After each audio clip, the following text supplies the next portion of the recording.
The gun was too heavy for a 10-year-old's hands. Noah Blake gripped it anyway, both palms wrapped around the handle, arms locked straight, the barrel pointed directly at Viktor Rossi's chest.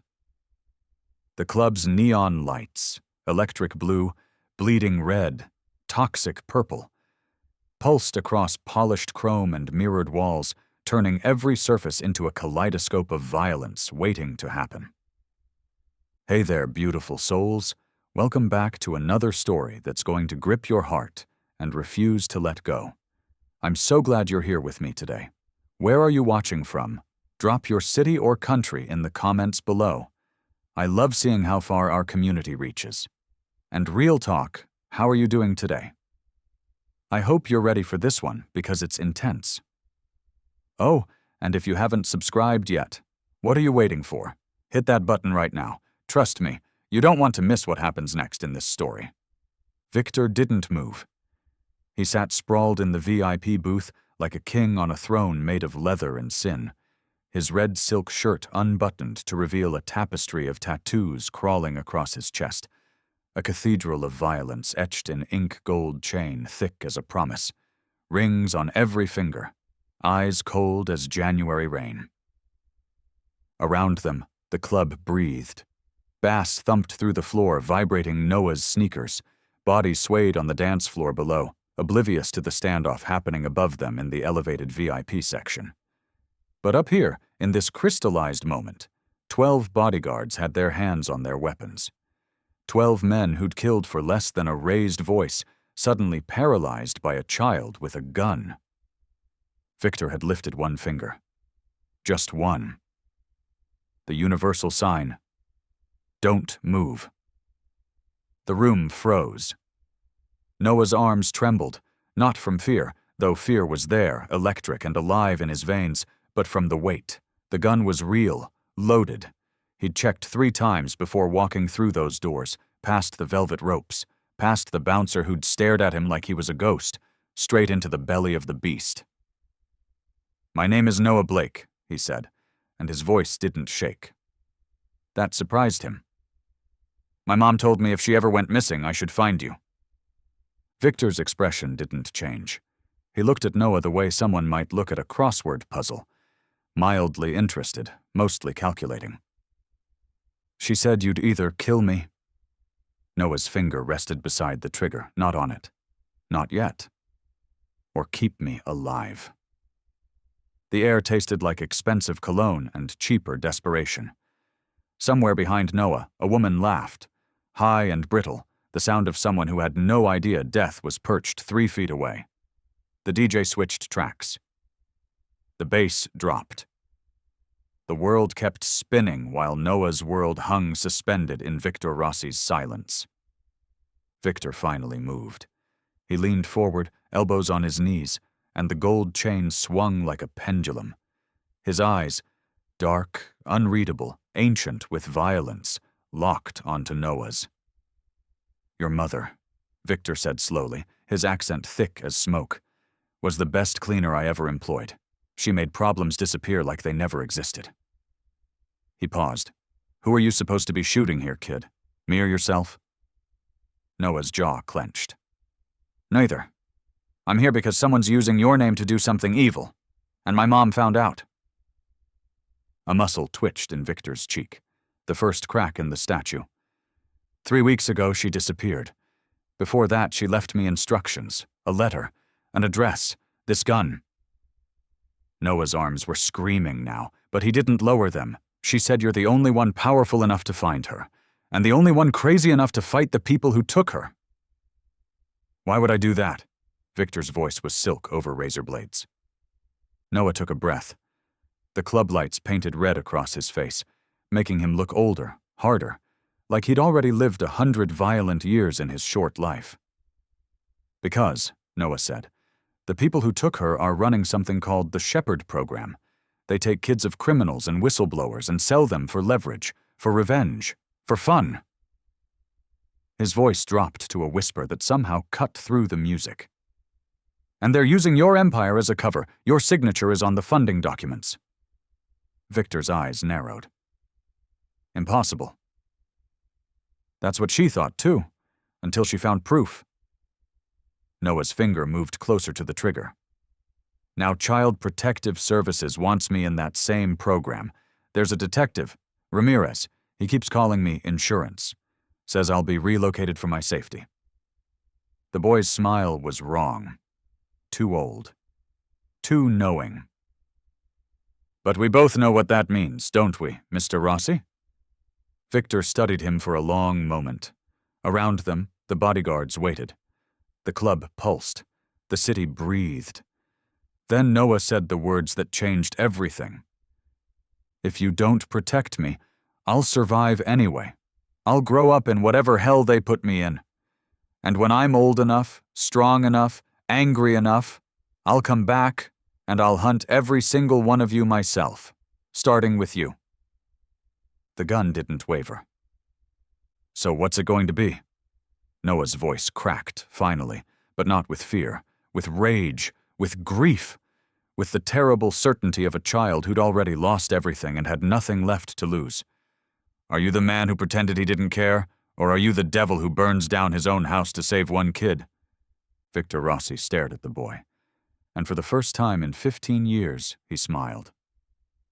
Lower the gun, Noah Blake, he said softly. We have work to do. Noah lowered the gun with shaking hands. The adrenaline that had carried him through the doors, past the bouncer, into Viktor's lair, it drained out of him all at once, leaving his legs hollow and weak. He swayed. Viktor snapped his fingers. Dominic, get the boy a chair, and water, not the bar water, the bottled kind. One of the bodyguards, a mountain of a man with a scar bisecting his left eyebrow, moved with surprising grace. He pulled a chair from an adjacent table and set it beside Noah, then disappeared toward the bar. Noah sank into it before his knees could betray him completely. The gun felt like an anchor in his lap. Viktor gestured, and Noah handed it over, watching as the Mafia boss ejected the magazine with practiced efficiency, cleared the chamber, and examined the weapon. Your mother's Glock 19, Viktor said quietly. I gave this to her 6 years ago. She ever teach you to shoot? Every Sunday, Noah whispered. Behind the warehouse on 11th Street. She said I needed to know how to protect myself because the world doesn't care if you're small or scared. Viktor's jaw tightened almost imperceptibly. He set the gun on the table between them. Unloaded now, harmless as a paperweight. Dominic returned with a bottle of spring water and a glass Noah drank. His throat suddenly parched, tasting copper and fear. Tell me about her, Viktor said. It wasn't a request. Noah stared at the condensation forming on the glass. Her name is Isabel. Isabel Blake. You called her Bella. His voice cracked on the nickname. She worked for you for 8 years. Started when I was 2. I barely remember a time before you. She never told you what she did for me? Not the details, but I'm not stupid. Noah looked up, meeting Viktor's gaze. I know what a cleaner is, Mr. Rossi. I know she made bodies disappear, made witnesses forget, made evidence vanish like magic. He paused. She said you were a monster, but you were her monster. That you never lied to her, never broke a promise. Something flickered across Viktor's face. Regret, maybe, or the ghost of something that might have been conscience once upon a time. 3 weeks ago she came home different, Noah continued. Scared. I'd never seen her scared before. She'd fought off home invaders, stared down cops, negotiated with cartel members without blinking. But that night she was terrified. What did she say? That she'd found something. Files, documents, a program called Shepherd that was trafficking children under the cover of protective services and adoption agencies. Noah's hands clenched around the water bottle, plastic crackling. She said your signature was on funding documents, but she knew you'd never authorize something like that. Someone was forging your approval using your network as cover. Viktor's expression went cold. Who? She didn't know.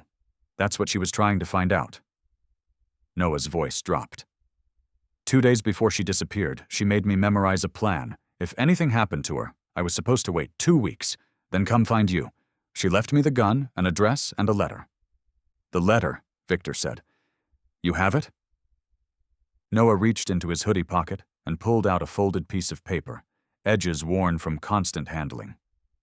Viktor took it carefully, unfolded it, and began to read. His eyes moved across his dead friend's handwriting, and Noah watched his face harden into something ancient and terrible. A woman approached from the shadows behind Viktor's booth. She was striking. Late 30s, black hair pulled back in a severe ponytail, eyes like cut emeralds. She wore a tailored suit that suggested violence the way expensive perfume suggested flowers. "Problem, Viktor?" Her voice was smoke and honey.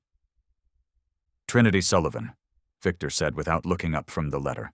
"Meet Noah Blake, Bella's son." Trinity's eyes widened fractionally. "Bella had a kid?" "She kept him hidden. Smart woman." Viktor finished reading and refolded the letter with meticulous care. "This is bigger than I thought. Trinity, I need you to make some calls quietly. I want to know everyone who's had access to my signature, my letterhead, my authorization codes in the last year." "On it." Trinity's gaze softened as she looked at Noah. "Your mom was tough as nails, kid. Best in the business. If someone took her, they had to work damn hard to do it." Noah managed a nod, throat tight. "If you're feeling this story, drop a comment and let me know. What would you do in Noah's situation? Would you trust a Mafia boss to find your mom? Your thoughts keep me going, so don't be shy." Viktor stood, and suddenly the booth felt smaller, charged with dangerous energy. "Dominic, I want a full security sweep. No one in or out of this club without my personal approval, Arthur." He gestured to a lean man with calculating eyes who'd been watching from the bar. "Get me everything on Detective Ramirez. Financials, contacts, where he eats breakfast, who he's sleeping with, everything." "Already on it," Arthur said, phone already in hand. Viktor turned back to Noah. "You're staying with me. My penthouse, full security. Trinity will get you set up." "Why?" Noah asked. "Why are you helping me? She's just one person. You have hundreds of people working for you." Viktor crouched down until he was eye level with the boy. This close, Noah could see the scars hidden beneath the tattoos, the weight of years and violence and choices that couldn't be undone. "Your mother saved my life twice," Viktor said quietly. "Once from a bullet, once from becoming the kind of monster who doesn't deserve to wake up in the morning. She kept me human when this world wanted to make me otherwise."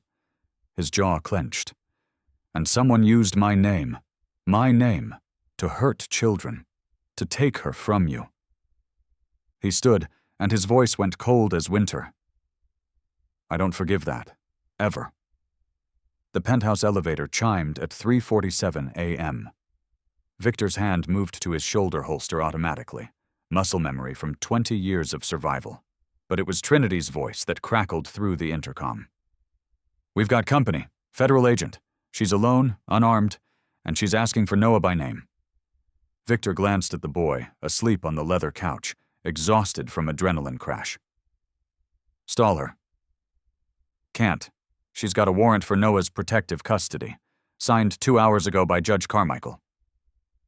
Trinity's voice dropped. "And Viktor, she knows about the Shepherd program." 5 minutes later, a woman stepped out of the elevator into Viktor's fortress of steel and glass. She was 32, maybe 33, with auburn hair pulled into a practical braid and eyes the color of storm clouds. She wore a federal badge on her hip and determination like armor. "Special Agent Elena Corleone," she announced, gaze sweeping the room, cataloging exits and threats with trained precision. "FBI, Crimes Against Children Division." Viktor studied her from his position near the floor-to-ceiling windows. Dawn was bleeding pink across the city skyline behind him. "You're a long way from your jurisdiction, Agent." "Human trafficking crosses all jurisdictions, Mr. Rossi." Her voice was steel wrapped in velvet. "And right now, I need to speak with Noah Blake alone." "Not happening. I have a warrant. From a judge who's been signing off on Shepherd program placements for the past 18 months. Viktor's smile was razor thin. "You think I don't know who Carmichael is? Who he works for?" Elena's jaw tightened, but something flickered in her eyes. Not surprise. Recognition. She'd known the warrant was dirty. "Then you understand," she said carefully, "that Noah is in immediate danger. CPS is coming for him at dawn. They have legal authority to remove him from any unauthorized guardian that includes you." "Let them try." "They won't come with paperwork, Mr. Rossi. They'll come with SWAT. Elena took a step forward, and Viktor noticed Trinity's hand drift toward her weapon. "I've been investigating the Shepherd program for 8 months. I know what they do to kids who get flagged as high risk. Noah's mother was their cleaner-turned-whistleblower. That makes him the highest risk of all." Noah stirred on the couch, consciousness returning in fragments. He sat up, rubbing sleep from his eyes, and froze when he saw Elena. "Who are you?" Elena's expression softened. "Someone who's trying to help. I knew your mother, Noah. We were working together." The room went silent. Viktor's eyes narrowed. "Explain. Now." "Bella contacted me 3 months ago. She'd discovered the Shepherd program and wanted protection for the information she'd gathered. But she didn't trust the FBI. Too many leaks, too much corruption." Elena pulled out her phone, showed them a photo. Bella Blake meeting with Elena in a coffee shop, both women leaning close, speaking urgently. "We met 6 times. She was building a case, names, transactions, locations, everything needed to bring the whole operation down." "Where is she?" Noah's voice cracked. Elena's face fell, and in that moment, Viktor saw past the federal agent to the woman beneath, someone carrying guilt like stones in her pockets. "I don't know. She was supposed to meet me the night she disappeared. She called at 10 p.m., said she had the final piece of evidence, something that would expose who was running Shepherd from the inside." Elena's hands clenched. "She never showed. I've been searching ever since." "Hey, family, this story is getting intense, right? If you're hooked, smash that subscribe button and stay with us. Noah's about to make a choice that changes everything." Viktor moved closer, his presence filling the space. "What evidence?" "A name. She said it was someone you trusted. Someone close enough to forge your signature, access your accounts, use your empire as cover." Elena met his gaze. "She said when I heard the name, I wouldn't believe it. But she had proof." Trinity stepped forward. "That's impossible. Everyone in Viktor's inner circle has been vetted. Multiple times." "Bella was in his inner circle," Elena countered, "and someone got to her." Noah stood, his child's body somehow carrying the weight of ancient grief. "She's alive. I know she is. I'd feel it if she was dead." Elena knelt down to his level. "Then we find her together. But right now we need to move. CPS will be here in less than 2 hours, and they won't take no for an answer." Viktor's phone buzzed. He glanced at the screen, and his face went pale, a reaction so rare that Trinity immediately tensed. "What is it?" He turned the phone around. On the screen was a video, timestamp showing it was recorded 10 minutes ago. Bella Blake, bound to a chair in a concrete room, blood crusted on her temple. Alive? Barely, and behind her, standing in shadow, was a figure Noah recognized instantly from photographs in Viktor's office. His second-in-command, his best friend for 15 years. Dominic. The mountain of a man who'd brought Noah water just hours ago, who'd been standing 3 feet away, listening to everything. "No," Trinity breathed. Viktor's expression went arctic.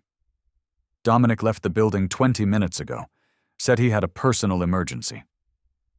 Elena was already on her phone. "I'm calling for backup." "No backup," Viktor said, voice deadly calm. "This stays inside my family. He betrayed me. He took her. This ends my way." He looked at Noah, and the boy saw something terrible in the Mafia boss's eyes. Not rage. Worse. Pain. "Your mother was right. The monster was in my house all along." Noah's hands curled into fists. "Then let's go get her back." Elena stood. "You're bringing a 10-year-old into a rescue operation?" Viktor's smile was a blade. No. I'm bringing Bella's son to watch me burn down everyone who touched his mother. There's a difference. He turned to Trinity. Get the cars, get the crew, and someone find me where Dominic is hiding. Trinity's grin was feral. With pleasure. The war room in Viktor's basement was a cathedral of technology and violence. 6 screens displayed maps, financial transactions, security footage, and cell tower pings. Arthur, the lean man with calculating eyes, sat at the center console, fingers flying across keyboards like a concert pianist playing death. Got him, Arthur said. Dominic's phone pinged a cell tower in the industrial district. Warehouse on Pier 19. Off the grid, no security cameras within 3 blocks. Too easy, Trinity muttered. She was checking her weapons, a ritual Noah watched with horrified fascination. 2 pistols, a knife strapped to her thigh, another at her ankle. He knows we can track him. This is a trap. Of course it's a trap. Viktor was loading his own weapon, movements automatic, detached. But my friend, my brother, has something I want. So we spring it. Elena paced near the screens, phone pressed to her ear. She'd been making calls for the past hour, her face growing darker with each conversation. She hung up and turned to Viktor. We have a bigger problem. Judge Carmichael issued an arrest warrant for you 20 minutes ago. Kidnapping, child endangerment, obstruction of justice. Her eyes met his. Someone's moving fast to box you in. If you go after Dominic now, every cop in the city will be looking for you. Let them look. Viktor's voice was ice. You'll be playing into their hands. Elena's frustration cracked through her professional veneer. They want you exposed, vulnerable, out in the open. This is exactly what Dominic expects. Viktor moved toward her, closing the distance until they were inches apart. The air between them crackled with something electric, dangerous. Then what do you suggest, Agent? I sit here while Bella dies in some warehouse because I'm worried about optics? I suggest you let me go in first. FBI credentials give me legal authority. You think they care about legal authority? Viktor's laugh was bitter. You're investigating them. They'll put a bullet in you the second you step through that door. Maybe. Elena didn't flinch. But unlike you, I can die in that warehouse without destroying the entire case we've been building. Your empire is the only leverage we have. If you go down, the Shepherd program buries everything and disappears. The tension stretched between them like a wire, ready to snap. Noah watched, fascinated despite the fear churning in his gut. He could see something passing between them. Respect, maybe, or recognition. 2 people who'd spent their lives on opposite sides of the law suddenly realizing they spoke the same language. Viktor stepped back first. You go in, you take Trinity. She's the best tactical operator I have. I work alone. Not anymore. Viktor's tone left no room for argument. Trinity goes, or nobody does. Trinity grinned. I like her already. Arthur cleared his throat.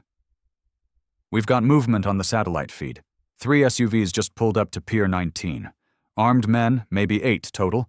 Military gear, coordinated movements. He zoomed in on one face. That's not Dominic's crew, these are professionals. Shepherd program security, Elena said grimly. They're upgrading the trap. Noah's voice cut through the tension. What if it's not about trapping Viktor? Everyone turned to look at him. The boy stood near the screens, studying the satellite imagery with intensity beyond his years. Dominic knew I'd come to Viktor. He knew Viktor would bring an army, so why leave a breadcrumb trail? Noah pointed at the map. Because he doesn't want to fight you. He wants to distract you. Viktor's eyes narrowed. Explain. My mom taught me about misdirection. When you want someone to look left, you put something shiny on the right. Noah's hands trembled, but his voice stayed steady. Dominic sends you to Pier 19 with a whole security team and my mom tied to a chair. You breach, you fight, you rescue her. But while you're there... CPS comes here, Trinity finished. For Noah. with legal authority and SWAT backup. And they get me into the Shepherd program. Noah's jaw clenched. That's what Dominic really wants. Not to kill Viktor, to complete the mission my mom interrupted, get me processed, relocated, disappeared, use me as leverage against her. Silence fell like a hammer.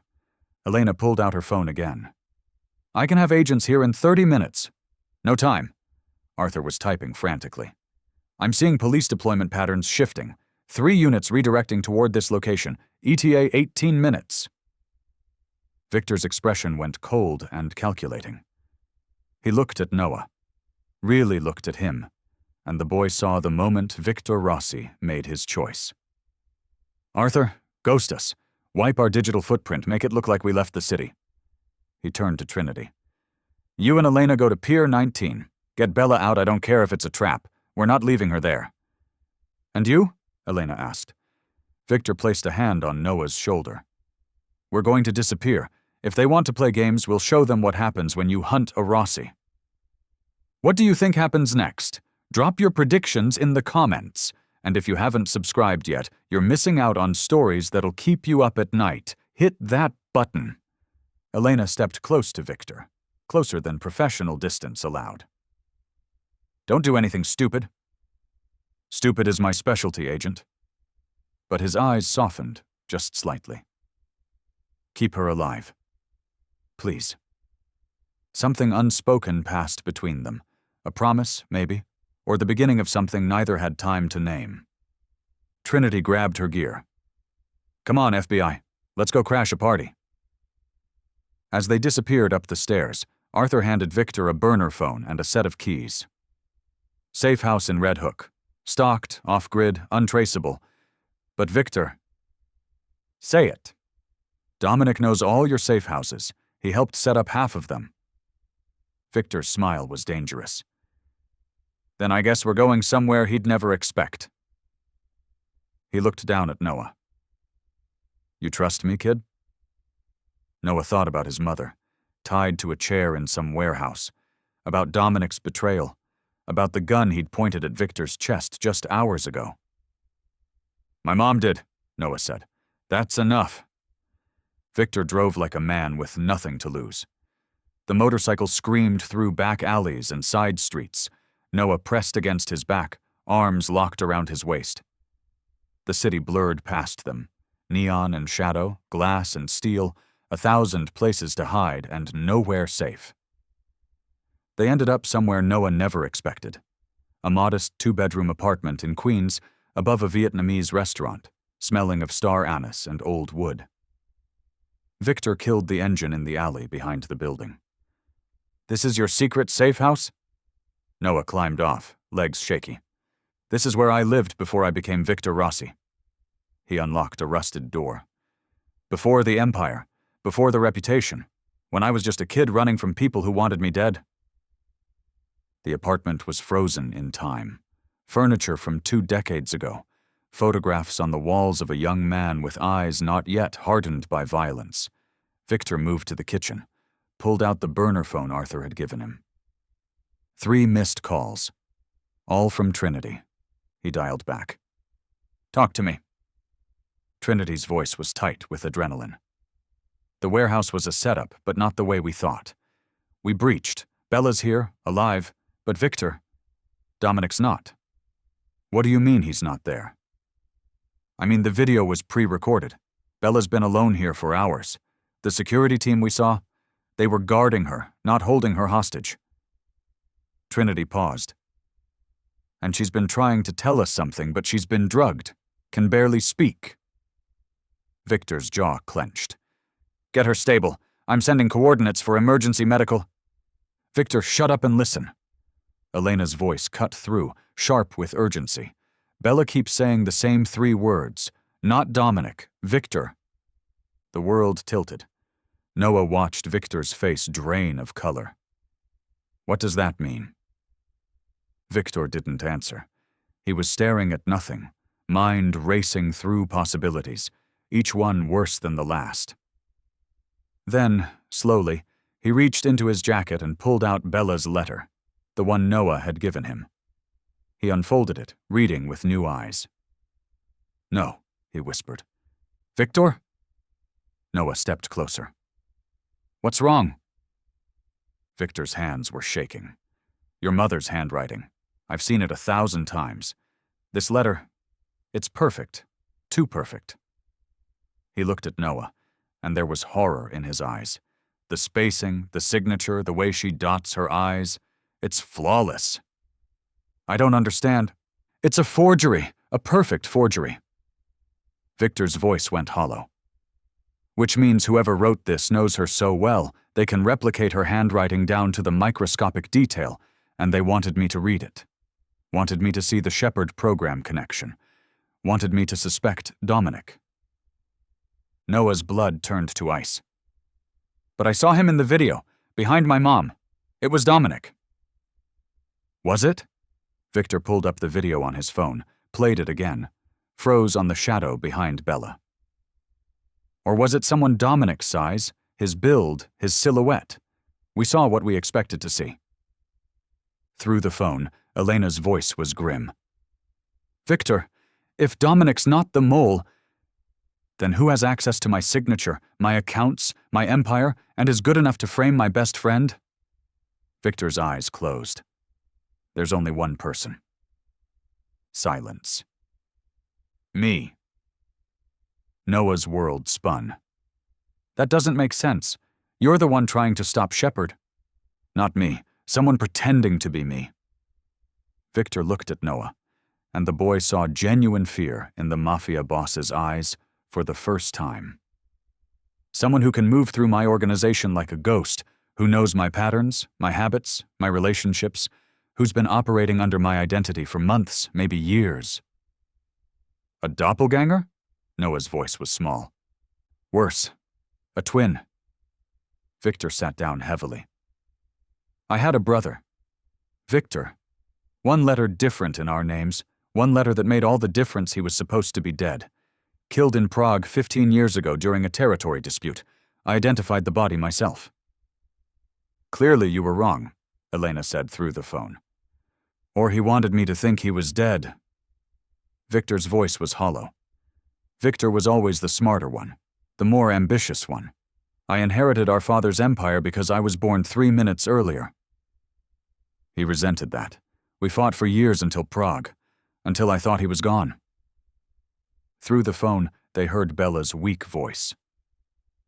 "Viktor. Alive. Running. Shepard." Trinity came back on.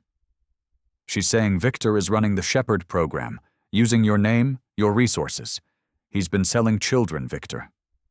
Using your empire as cover." The apartment fell silent except for the hum of traffic outside and the distant clatter from the restaurant below. Noah's mind raced. "If your brother's alive and pretending to be you, then Dominic didn't betray you. He's in danger." Viktor's eyes widened. "Trinity, get out of there. Now. It's not a rescue. It's bait. Viktor needs me to find Bella so he can—" The explosion cut him off. Through the phone came the sound of screaming, gunfire, Trinity shouting orders. Then Elena's voice, strained. "We're pinned down! Hostiles coming from all sides! They were waiting for us to lower our guard!" Viktor was on his feet, grabbing keys, weapon. "Hold position. I'm coming." "No." Elena's voice was sharp. "That's what he wants. He gets you away from Noah. He wins." Another explosion, more gunfire. Then a new voice crackled through the phone. Deep, familiar, identical to Viktor's, but laced with venom. "Hello, brother. Miss me?" "Viktor. I've spent 15 years building this empire in your shadow. The Shepard program is just the beginning. And when I'm done, everyone will remember the name Rossi, for all the right reasons." A pause. "Or was it all the wrong reasons? I can never remember which is which." Viktor's voice was steel. "Let them go, Viktor. This is between us." "Oh, but it's not. It's about the boy, Noah Blake, son of the woman who almost exposed everything, the perfect leverage." Viktor's laugh was ice. "Come to Pier 19. Trade yourself for your people. Or I start killing them one by one while you listen. You have 30 minutes. The line went dead. Noah and Viktor stared at each other. Outside, sirens wailed, getting closer. CPS, Noah whispered. Viktor's expression hardened into something ancient and terrible. Then we don't have time to be careful anymore. He grabbed Noah's hand.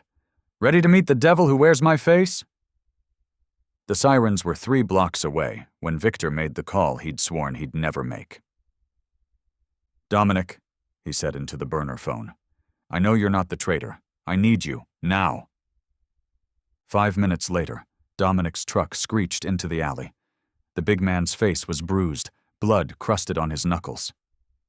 Someone jumped me 2 hours ago, tried to make it look like I'd run. His eyes found Viktor's. Boss, I swear, I know, it's Viktor. He's alive. Dominic's expression went from relief to horror. Your brother, but that's impossible. Nothing's impossible when you're a ghost. Viktor pushed Noah toward Dominic. Get him out of the city. Use the Canadian route. Don't stop, don't call, don't trust anyone. No. Noah's voice was small but fierce. You're not leaving me behind?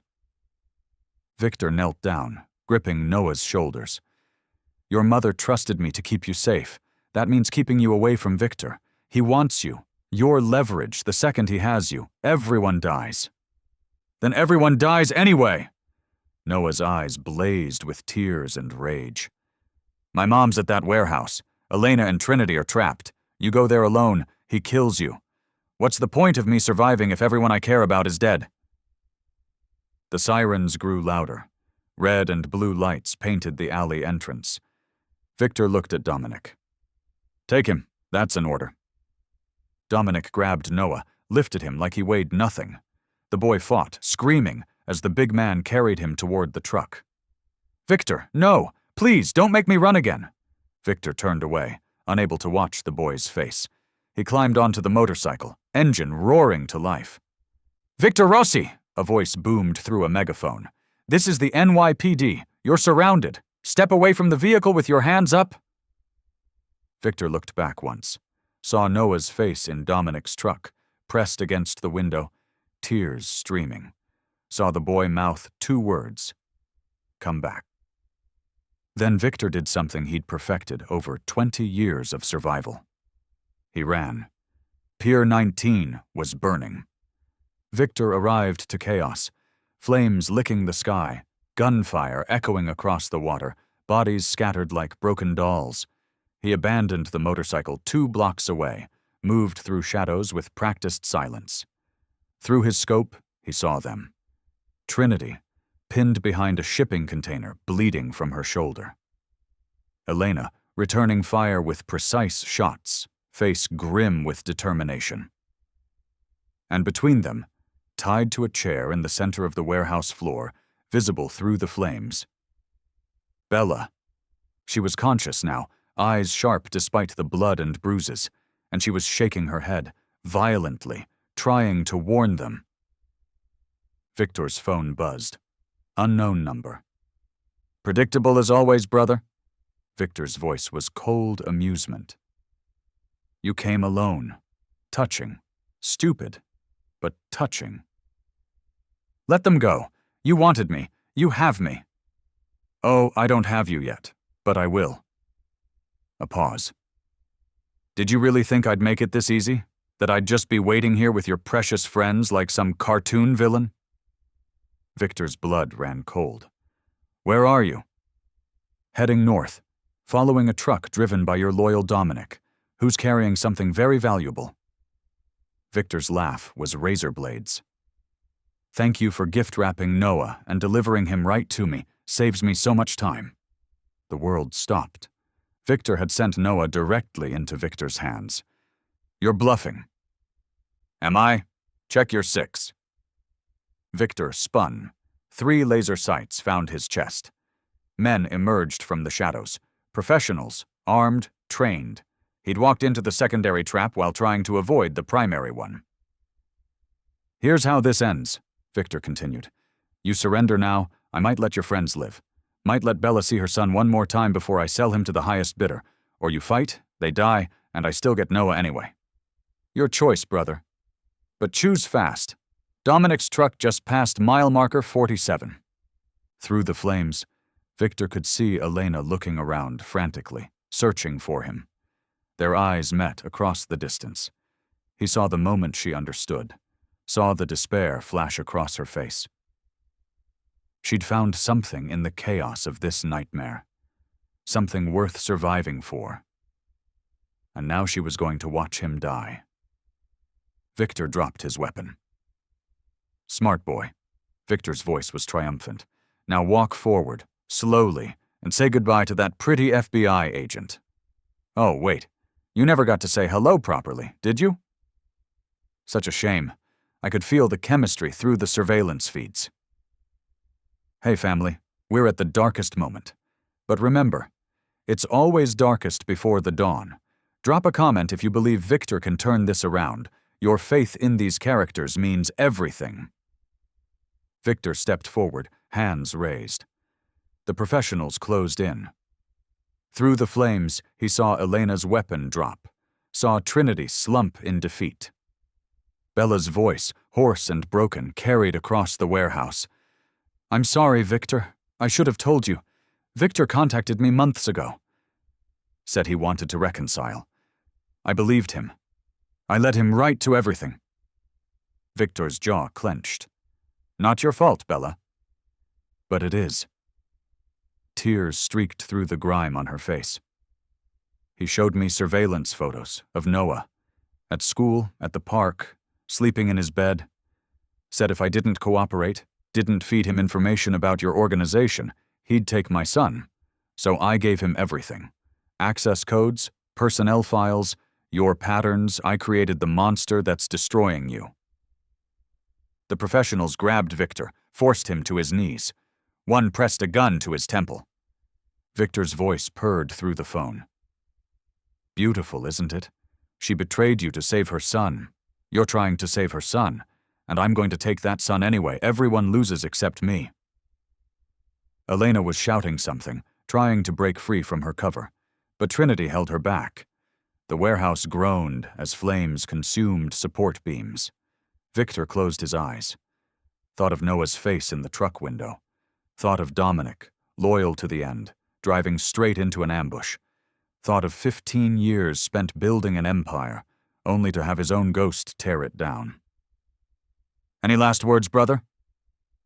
Viktor opened his eyes, met Elena's gaze across the fire and chaos, saw something in her face that looked like hope, dying. Yeah, Viktor said quietly. I have one. Dominic, if you're listening, execute Protocol Omega. Silence. Then Viktor's laugh. Protocol Omega? That's your play? The emergency code you created 10 years ago? The one stored in Dominic's secure files? His voice dropped to a hiss. The files I've had access to for 6 months? I deleted Protocol Omega, you idiot. There is no backup plan. The gun pressed harder against Viktor's temple. Goodbye, brother. Thanks for the Empire. Viktor smiled. Viktor? What? Protocol Omega was never in the files. It was in Dominic's head, and you just confirmed you're following him. The line went dead, and somewhere on Highway 87 North, Dominic looked at Noah in the rearview mirror and said 2 words. Buckle up. Then he spun the wheel, sending the truck careening off-road into the forest, disappearing from every GPS tracker, every satellite, every one of Viktor's many eyes. But Viktor didn't know if it would be enough. As the gun cocked beside his ear, as flames consumed the warehouse, as Elena screamed his name, Viktor Rossi, for the first time in his life, felt truly helpless. The gunshot never came. Instead, the professional holding the weapon to Viktor's head crumpled, a dart in his neck. Then another fell. Then all 3, dropping like puppets with cut strings. From the shadows stepped Arthur, holding a modified tranquilizer rifle, his calculating eyes bright with savage satisfaction. Did you really think I'd let you come here alone, boss? Viktor was on his feet instantly, reclaiming his weapon. Arthur, save it. I've been tracking you since you left Queens. Hacked the burner phone, followed the GPS on your motorcycle, brought party favors. He tossed Viktor a comm unit, and I brought friends. Across the warehouse, the remaining hostiles dropped as silent darts found their targets. More figures emerged from the smoke. Viktor's people, the loyal ones, the ones Viktor hadn't been able to corrupt. Elena and Trinity broke from cover, sprinting toward them.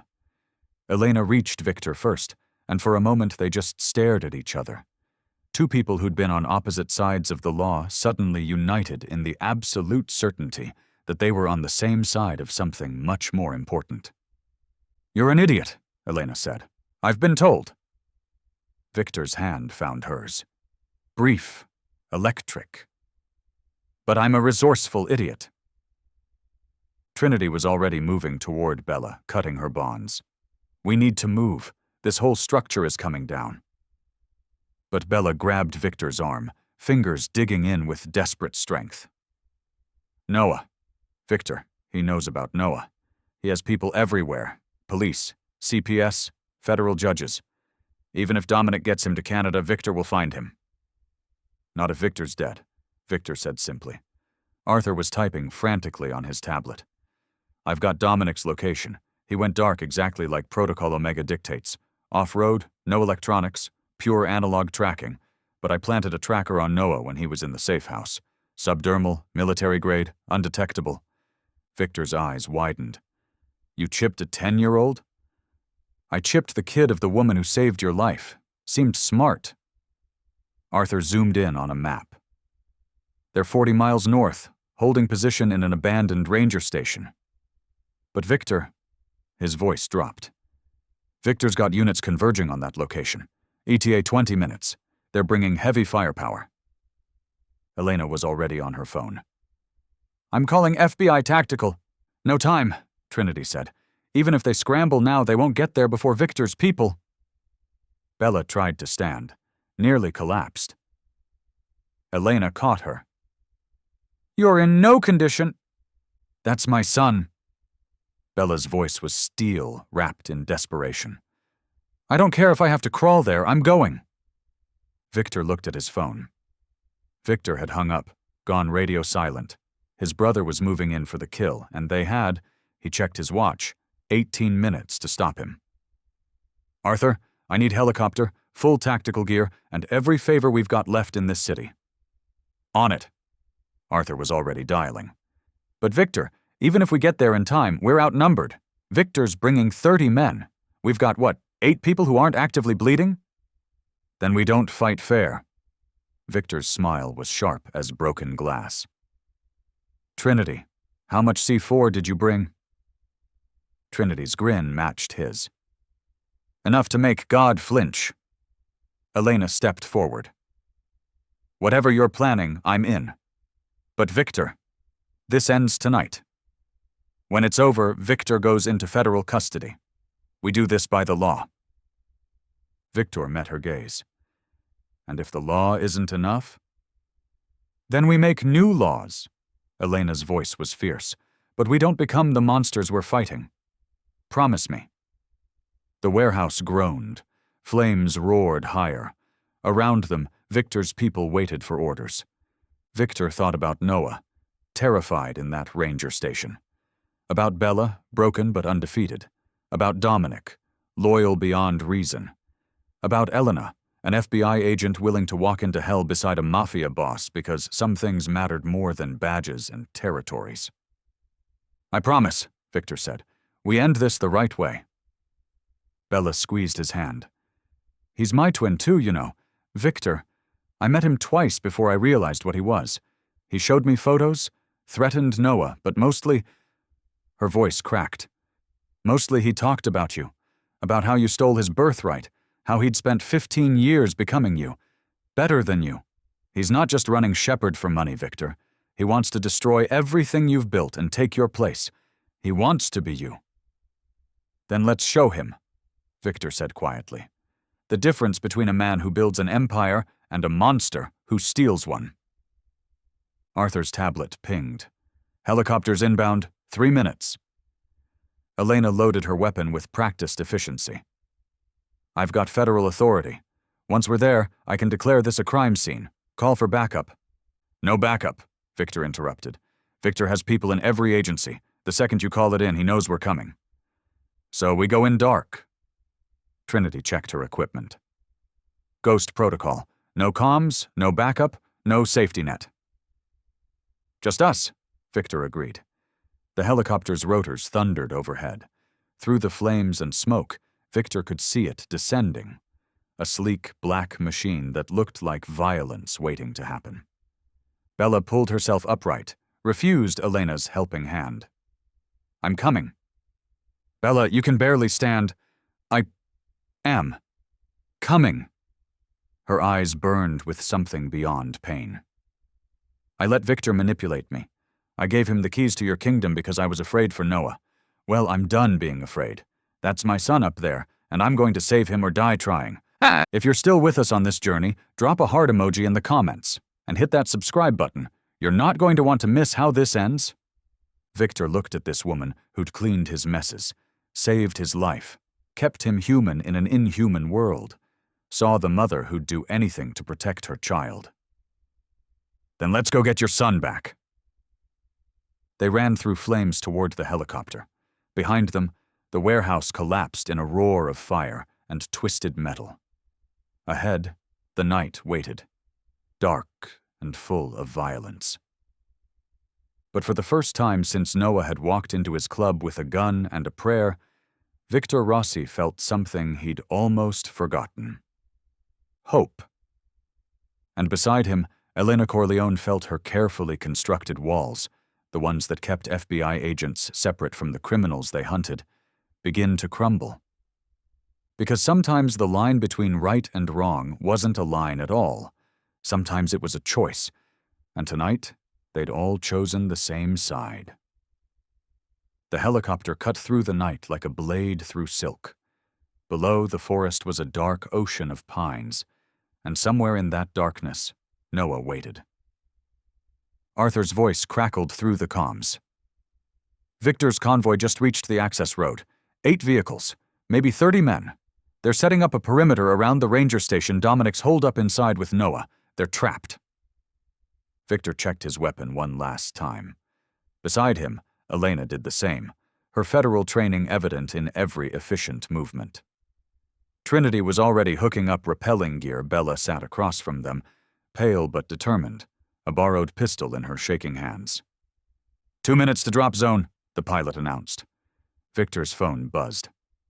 Unknown number. He answered, knowing who it would be. "Hello, brother." Viktor's voice was smooth, confident. "I assume you're in that helicopter I'm tracking? The one heading straight into my kill zone?" "Wouldn't miss it for the world."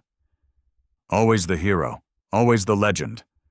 Viktor's voice dripped with venom. "Do you know what it's like, Viktor? Growing up 3 minutes younger? 3 minutes that meant you got everything. The empire, the respect, the fear. I got nothing but your shadow." "You got a choice," Viktor said quietly. "You chose this." "No. You chose this when you identified my body in Prague. When you wanted me dead so badly you didn't look close enough. When you let me disappear so you could finally be the only Rossi that mattered." Elena was watching Viktor's face, seeing something there. Old pain, old guilt. "The man in Prague," Viktor said slowly. "He looked like you. Same build, same scars. But you killed him, didn't you? Someone who trusted you, someone you sacrificed so you could become a ghost." Silence. Then Viktor's laugh, cold, brittle. "His name was Anton. He idolized me. Would have done anything I asked, so I asked him to die for me. And he did. Loyalty is such a beautiful, exploitable thing." Trinity made a cutting motion across her throat. They were approaching the drop zone.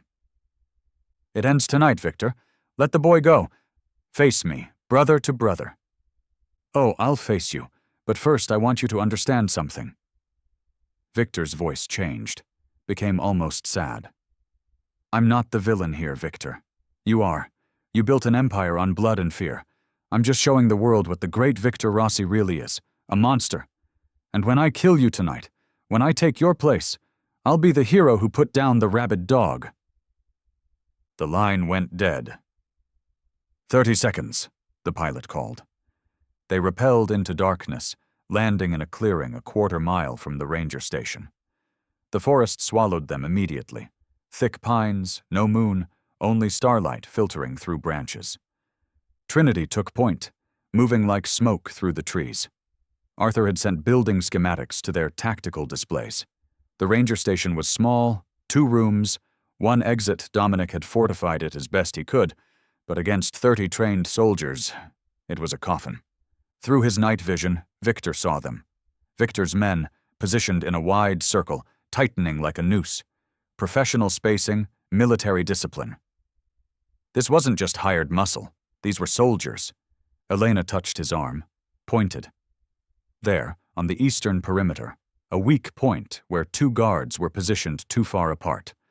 They moved as one. Trinity's knife found the first guard's throat, silent and efficient.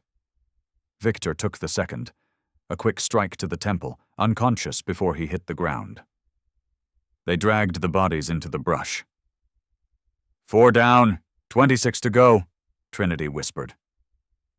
Inside the ranger station, through a grimy window, Viktor could see movement. Dominic's massive silhouette, pacing, and smaller. Noah, sitting against the wall, knees drawn up. The boy looked scared but alert, watching the door like he expected death to walk through any second. Bella saw her son, and made a sound, half sob, half prayer. "We get him out alive," Elena said. "Whatever it takes." Viktor was about to respond when every light in the forest blazed to life. Floodlights mounted on the vehicles, turning night into day. His night vision whited out around them. Soldiers emerged from concealment, weapons trained. They'd walked into the trap after all. Viktor's voice boomed through speakers. "Did you really think I wouldn't see you coming? I've been watching you since you left the helicopter." Every step, every breath. "Come out, brother, or I start shooting through the walls of that station. Wonder how many bullets it takes to hit a 10-year-old boy." Viktor stood slowly, hands raised. Elena grabbed his arm. "Don't. I have to." He looked at her, really looked, memorizing the fierce determination in her storm-gray eyes. "If I don't, he kills them all." "Then we go together." Elena stood beside him, then Trinity, then Bella, despite her wounds, despite everything. They walked out of the trees into the light. Viktor stood in the center of the clearing, flanked by soldiers. He was Viktor's mirror, same height, same build, same face. But where Viktor's eyes held weight and weariness, Viktor's held only hunger. "There you are," Viktor smiled. "My family, my empire, my future." "You can't be me," Viktor said. "You can only pretend." "Can I?" Viktor gestured, and soldiers moved toward the ranger station. "Watch what I can do with your name, your reputation, your—" The explosion cut him off. Not from the ranger station, from behind Viktor's position. A vehicle erupted in flames, then another. Chaos erupted as Viktor's soldiers spun, confused, trying to find the threat. From the forest came gunfire, precise, professional. Viktor's men began dropping, and through the smoke walked Dominic, carrying Noah on his shoulders. But they weren't coming from the ranger station. They were coming from the opposite direction. Arthur's voice crackled through Viktor's calm. "Told you I chipped the kid, and told you I brought party favors. The people in the ranger station? Mannequins and sound equipment. Dominic's been flanking Viktor's position for the last 20 minutes, while you provided the distraction." Viktor's face contorted with rage. "No, impossible!" "You studied Viktor Rossi," Dominic's voice boomed as he set Noah down behind cover. "But you didn't study his people. We've been running ghost protocols since Prague, since we knew someone was watching, since we suspected a mole but couldn't prove it. More explosions. More of Viktor's forces fell, not dead. Tranquilizer darts, precision strikes. Viktor's loyal people, the ones who'd been hiding in the shadows, executing the real plan." Viktor pulled a gun, aimed at Noah. "Then I'll just—" Noah moved. The boy was small, young, scared. But he was also Bella Blake's son, and Bella had taught him everything. Noah's hand flashed out, grabbed a handful of dirt, threw it in Viktor's face. The man stumbled, fired wild. The bullet went high, and Elena was already moving, closing the distance, her weapon trained on Viktor's head.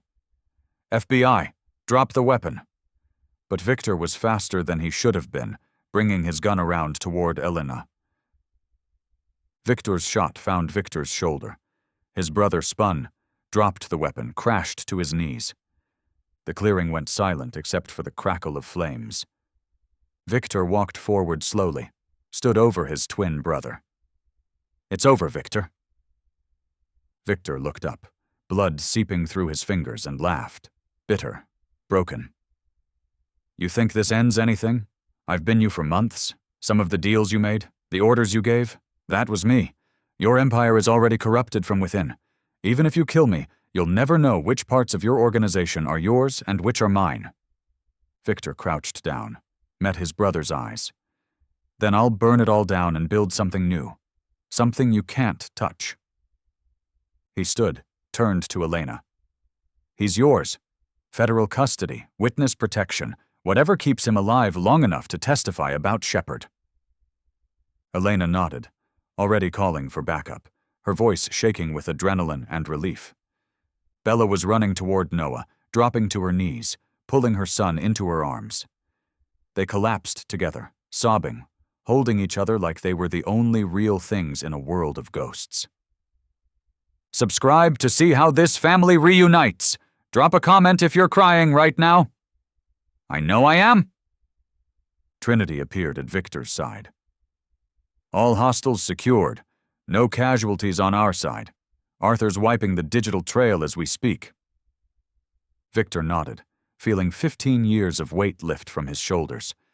He looked at Elena, who was reading Viktor his rights with professional precision, though her hands were still shaking. When she finished, she walked over to Viktor. They stood in the firelight, two people from different worlds who'd found common ground in the most unlikely place. "What happens now?" she asked quietly. "Now." Viktor looked at Noah and Bella, at Dominic checking them for injuries, at Trinity coordinating cleanup. "Now we dismantle Shepard, every location, every person involved. We bring them all down." "Together?" Elena's voice held something fragile, hopeful. Viktor smiled. A real smile, not the dangerous one he wore like armor. "Together."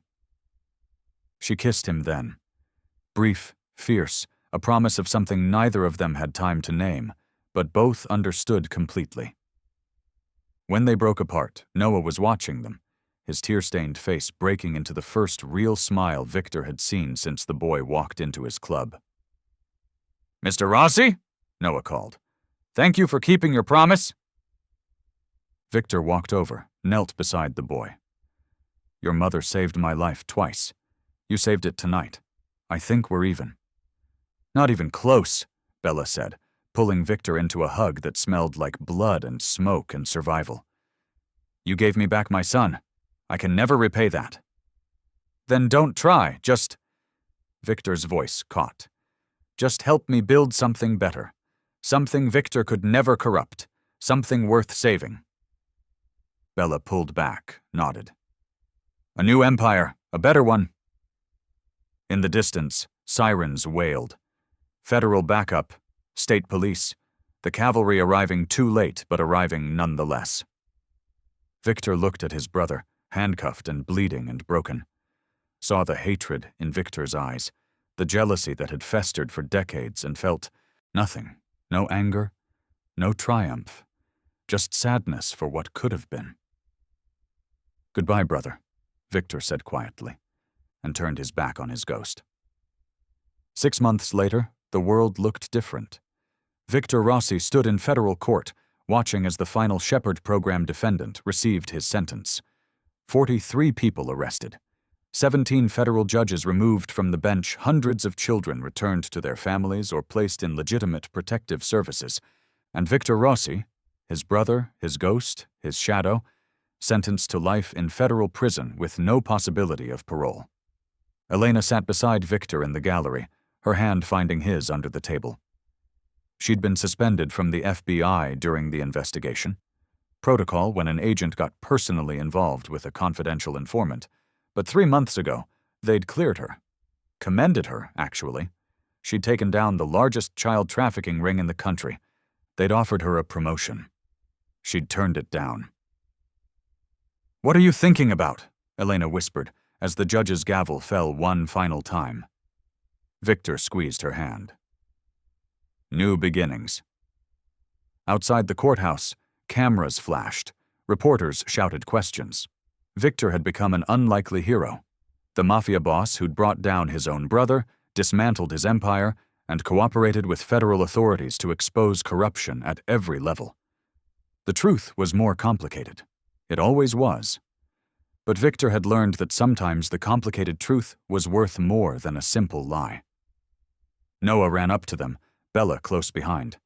The boy had grown in 6 months. Taller, stronger, but more than that. He smiled more, laughed easier. The weight of fear had lifted from his shoulders. "Did they get him?" Noah asked. "They got him," Viktor confirmed. "It's over." Noah nodded solemnly, then broke into a grin. "Mom says we're still coming to dinner tonight, right? She's making that pasta thing you like." Bella rolled her eyes fondly. "It's carbonara, and yes, we're still coming. Someone has to make sure you two eat actual food instead of takeout." She'd fully recovered from her injuries, though the scars remained, physical and otherwise. But she'd done something remarkable. She'd testified against everyone involved in Shepherd, including former colleagues, without flinching.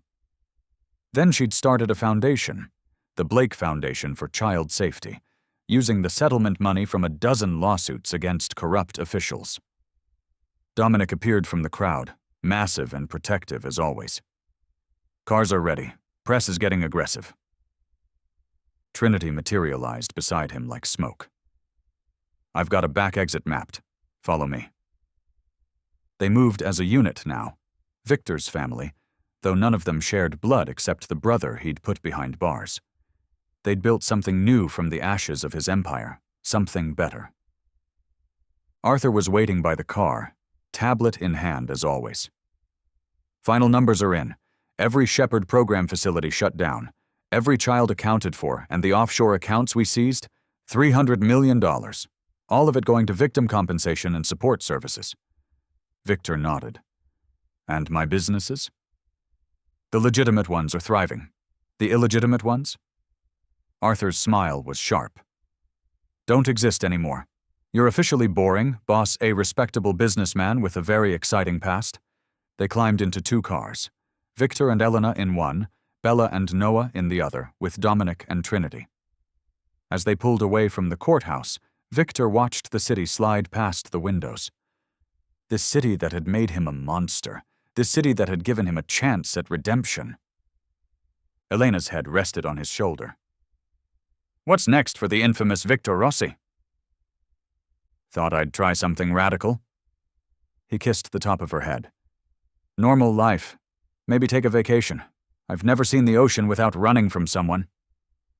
"I could use a vacation." Elena's fingers traced patterns on his palm. "Somewhere warm. Somewhere they don't know our names." "We could make them forget our names anywhere," Viktor murmured. "But I'd rather go somewhere we can make new ones." She pulled back, looking at him with those storm-gray eyes that had seen through his armor from the first moment. "Are you asking me something, Rossi?" "Maybe." His smile was soft, genuine, the smile he'd learned to wear around her. "Would you run away with a reformed Mafia boss? See where this goes when we're not being shot at?" "I thought you'd never ask." She kissed him, and it tasted like hope and second chances, and all the tomorrows they'd almost lost. When they pulled up to Bella's apartment, the new one, in a good neighborhood with security and sunshine, Noah was already out of the car, racing toward the building Bella called after him about using his inside voice. But she was laughing. They gathered around Bella's table that night, all of them, Viktor's chosen family. The carbonara was perfect, the wine was good, the conversation flowed easily, punctuated by laughter and the comfortable silences of people who'd survived hell together. Noah sat between Viktor and his mother, chattering about his new school, his new friends, the normal life he'd finally been given. And when he looked at Viktor, there was no fear in his eyes anymore. Just trust, and something that looked a lot like love. "Mr. Rossi?" Noah said as dinner wound down. "Mom told me you're going on vacation." "That's right. Will you come back?"